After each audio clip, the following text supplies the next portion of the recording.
Ke pertandingan bercerita-cerita rakyat tempatan 2022 peringkat akhir negeri Melaka.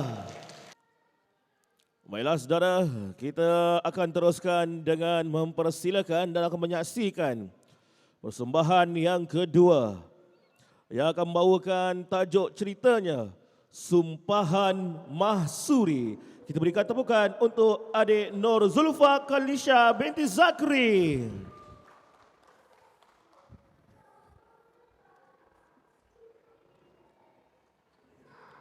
Sirih berlipat, sirih Pinang, sirih dari Pulau Mutiara. Pemanis kata, selamat petang. Awal bismillah, pembuka bicara. Yang dihormati Tuan Pengurusi Majlis, Barisan Hakim yang arif lagi bijaksana, penjaga masa yang setia dengan masanya, rakan-rakan serta para hadirin yang dirahmati Allah. Assalamualaikum dan salam sejahtera.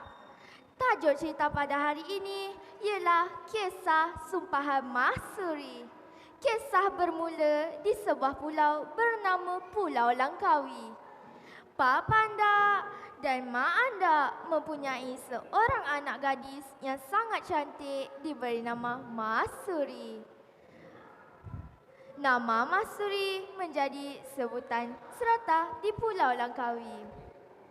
Ramai lelaki cuba meminang tetapi ditolak oleh Mahsuri dengan pelbagai alasan.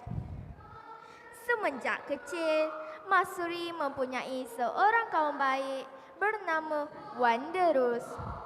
Badannya tegap, matanya sepet berkulit putih dan baik budi pekerti. Wanderus telah lama menaruh hati pada Mahsuri. Oleh sebab itu, Wanderus meminta ibu dan ayahnya pergi meminang Mahsuri. Tuah ayam nampak di kaki, tuah manusia siapa yang tahu.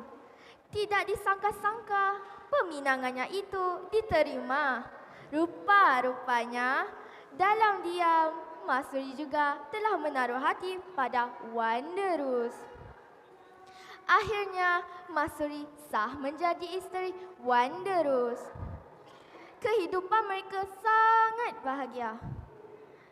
Kisah duka Mahsuri bermula apabila perairan Pulau Langkawi diceroboh oleh Lanun Siam. Sultan memerintah pemuda-pemuda di kampung mereka pergi pertahankan Pulau Langkawi, termasuklah suami Mahsuri, Wanderus. Mahsuri sangat sedih memandangkan dia sedang syarat mengandung. Cukup 9 bulan, 10 hari, maka lahirlah seorang bayi lelaki yang sangat comel diberi nama Wan Hakim bin Wanderus. Mahsuri mempunyai seorang kawan baik bernama Wan Mahora.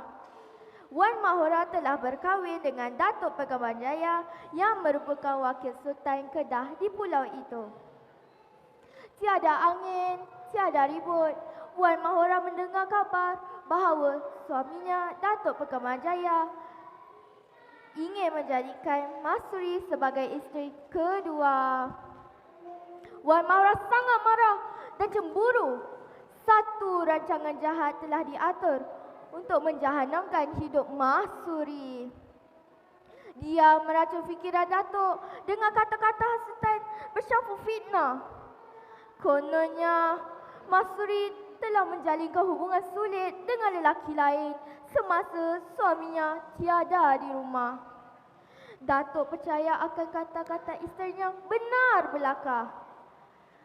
Tanpa usul periksa, Mahsuri ditangkap dan diseret oleh orang-orang Datuk. Mahsuri menangis dan merayu agar dirinya dilepaskan, tetapi tidak dipedulikan.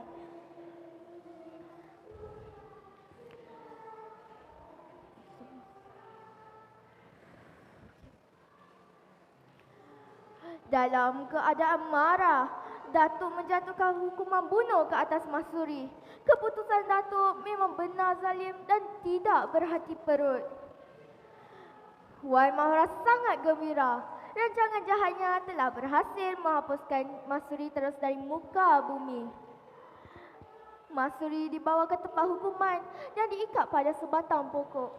Hatinya sangat sedih mengenangkan nasib anaknya yang masih kecil dan suaminya entahkah hidup, entahkah mati.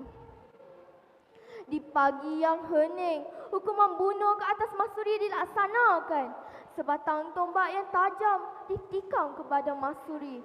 Tetapi tombak itu langsung tidak menembusi badan Masuri. Datuk terus menyeksa Masuri dengan pelbagai cara. Badan Masuri semakin lemah. Akhirnya Masuri memberitahu satu rahsia bahawa hanya sebilah keris pusaka keluarganya sahaja yang mampu menamatkan nyawanya. Ya Allah, aku reda akan matiku ini. Jika benar aku bersalah, tapi jika benar aku tidak bersalah, maka keluarlah darah putih dari tubuhku ini.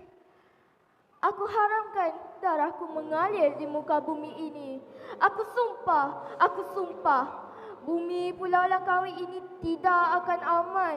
Berbuatlah menjadi padang jarak, padang terkukur sepanjang 7 keturunan.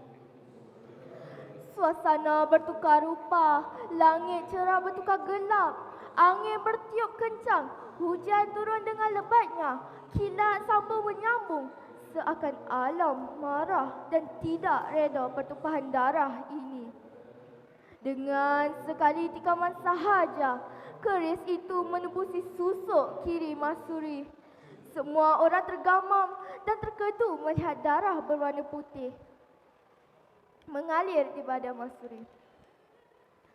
Darah itu langsung tidak menitis ke tanah, terapung-apung seperti awan dan hilang naik ke udara. Ini menandakan benarlah Masuri tidak bersalah. Tiba-tiba Wanderus, suaminya muncul. Dia tidak menyangka isterinya telah dibunuh. Dia terus memangku isterinya ke dalam pelukannya. Tetapi semuanya sudah terlambat.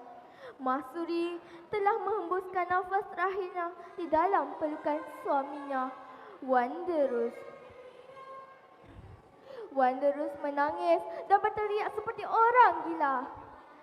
Dia terus mengamuk dan membunuh Datuk Pegamajaya dan Wan Mahora kerana telah menjadi dalang dalam pembunuhan isterinya, Masuri. Dengan hati yang hancur, Wanderus melangkah membawa anaknya, Wan Hakim, pergi ke negeri lain untuk selama-lamanya. Akhirnya, Pulau Langkawi menjadi padang jarak, padang terkukur sepanjang 7 keturunan. Baik kawan-kawan, pengajaran daripada cerita ini ialah apabila kita menghadapi sebarang masalah, fikirlah terlebih dahulu sebelum kita tidak menyesali kemudian hari. Kata orang, apa guna alat celupar jika celupar surau warnanya? Apa ada pada rupa jika tumpul akal fikirnya? Berfikir itu pelita hati, panduan hidup di dunia ini. Kembar mekar bunga raya, tanam di tepi daun selasih. Setakat inilah dari saya. Jumpa lagi, terima kasih. Assalamualaikum warahmatullahi wabarakatuh.